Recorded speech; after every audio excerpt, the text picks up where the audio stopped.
La scuola di danza Luna Rossa festeggia un anno di lavoro al Palazzetto Carmelo Amel di Porto Empedocle con un saggio spettacolo di danza. La nostra scuola esiste da 25 anni,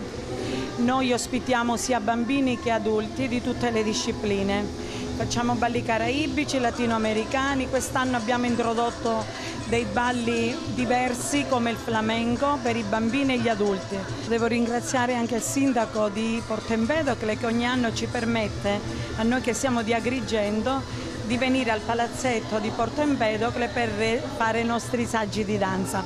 Anche quest'anno la scuola di danza Luna Rossa conclude il suo anno con un saggio. Il saggio lo abbiamo articolato in 4 momenti, l'immancabile momento latinoamericano, poi segue il momento di danza moderna e le novità sono il tango argentino per i bambini che la maggior parte infatti non conoscevano il genere, hanno imparato a gestirlo e a interpretarlo a modo, e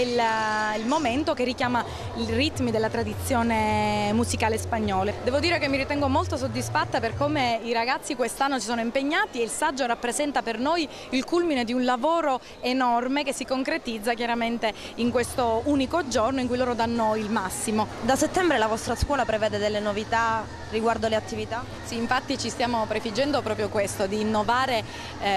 diciamo, quello che è il panorama del ballo e per come questo viene inteso nell'immaginario collettivo. Noi vorremmo dare uno spunto, diciamo, per far apprendere anche a categorie di ballerini che magari sconoscono determinate categorie di ballo e centrare magari il prossimo spettacolo sempre con la partecipazione degli adulti e dei ragazzi degli over 20, che sono una categoria interessante nello spettacolo, in quello che potrebbe essere uno spettacolo multiculturale, prendendo magari in esame le danze etniche, quindi magari riproponendo il tango argentino, la danza del ventre, le danze caraibiche che tanto vanno in questo periodo, e concluderlo magari integrandoli magari in chiave moderna o di danza moderno contemporanea.